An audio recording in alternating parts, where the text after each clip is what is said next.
magandang tanghali. Narito na yung update sa ating binomonitor na si Bagyong Nika at si Bagyong Ophel. Unahin na nga muna natin si Bagyong Nika. Kanina alas 10 na umaga, ito ay nasa layong 225 kilometers west-northwest ng Lawag City. Ito ay nagtataglay ng lakas na hangin na 95 kilometers per hour malapit sa sentro at bugso na abot sa 115 kilometers per hour. Kumikilo sa direksyong Hilagang Kanluran sa bilis na 10 kilometers per hour. Nakikita nga natin itong si Nika na malapit na ngang lumabas ng ating Philippine Area of Responsibility. So kahit nga po papalabas na nga itong si Nika, meron pa rin tayo mga nakataas na wind signal. And also may minomonitor din tayong bagyo sa loob ng ating Philippine Area of Responsibility, si Bagyong Ophel.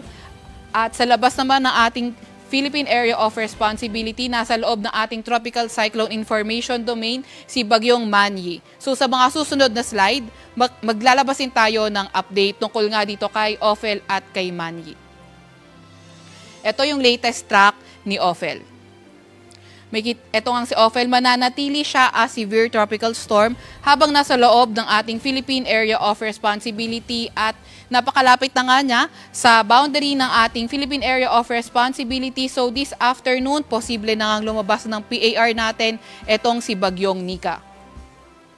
Dahil nga rin kay Nika, kahit papalabas na siya ng ating PAR, may nakataas pa rin tayong tropical cyclone wind signal. So signal number 1 na lang yung pinakamataas na signal natin. Ito ay nakataas sa hilagang bahagi ng Ilocos Norte, hilagang bahagi ng Apayao, northwestern portion ng Cagayan at northwestern portion ng Babuyan Island. So kahit papalabas na nga itong si Nika, kailangan pa rin mag-ingat na ating mga kababayan kahit yung mga nasa may northern Luzon area dahil may minomonitor nga tayong Bagyong Ophel. Para naman sa malalakas na hangin na walang signal, asahan natin yan sa Ilocos Sur, La Union, Pangasinan, Batanes, Cagayan, kabilang na ang Babuyan Islands at Isabela. Ito yung bugso ng mga malalakas na hangin expected today. Meron din tayong nakataas na gale warning sa ilang parte ng Ilocos Norte. Kaya kung maaari, huwag mo na pumalaot sa areas na yan dahil magiging maalon hanggang sa napakaalon ng karagatan. Ito naman yung update kay Bagyong Ophel. As of 10 a.m., ito ay nasa layong 950 kilometers sa may silangan ng southeastern Luzon. Nagtataglay ng lakas na hangin na 85 kilometers per hour malapit sa sentro at bugso na aabot sa 105 kilometers per hour. Kumikilos sa direksyong Hilagang Kanluran sa bilis na 35 kilometers per hour. Sa kasalukuyan, may kalayuan pa naman si Ophel sa ating landmass pero may kabilisan ito ng paggalaw at 35 kilometers per hour nga. At currently, wala itong direkta epekto sa kahit anong parte ng ating bansa pero sa paglapit niya, posible nga yung trough niya or siya mismo yung magdadala ng mga paulan sa malaking bahagi nga ng northern at central Luzon area. So ito yung ating track ni Ophel. So inaasahan nga natin na tomorrow evening o Thursday early morning, posible na maging typhoon category itong si Ophel. At pinakamalakas na intensity nito ay bago ito mag-landfall at possible landfall area nito sa may northern Luzon o hindi kaya central Luzon area this Thursday afternoon or evening. So dahil nga may kalayuan pa si Ophel sa ating bansa at may mga days in between pa bago ito tuluyang lumapit ng bansa natin, hindi natin tinatanggal yung possibility na magbago yung kanyang forecast track. Kaya meron tayong area of probability kung magkakaroon ng shift sa kilos ni Ophel ay posibleng nandito ito sa loob ng ating area of responsibility.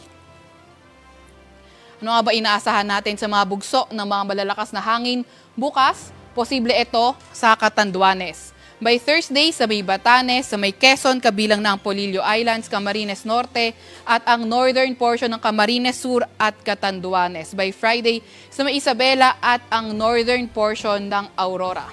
Signal number 1, posible this late evening or tomorrow early morning sa may Cagayan Valley. Kaya lagi pa rin tayong mag-aantabay sa mga ilalabas na update ng Pag-asa.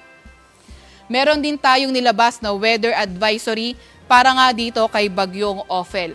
So, although sa ngayon, wala pang direktang epekto si Ophel sa kahit na anong parte ng ating bansa, pero by Thursday, asahan na nga natin yung heavy to intense rains 100 to 200 millimeters na mga pag-ulan sa may Cagayan, pati na rin sa may Isabela. Kapag heavy to intense yung mga pag-ulan, pwede yung mga flooding events, especially sa mga urbanized, low-lying at near rivers at landslide.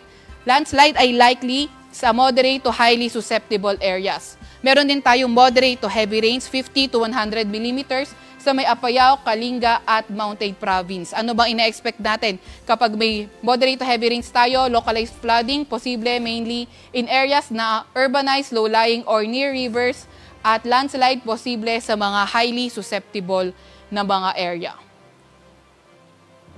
At yan nga muna yung latest sa ating mga minomonitor na bagyo.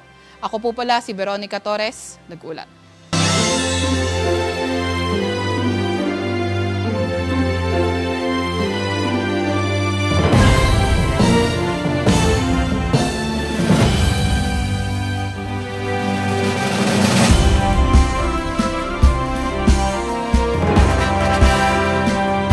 Sa muli, maraming salamat sa inyong panonood at pakikinig. Once again, El Maestro. See you on my next vlog. Bye-bye!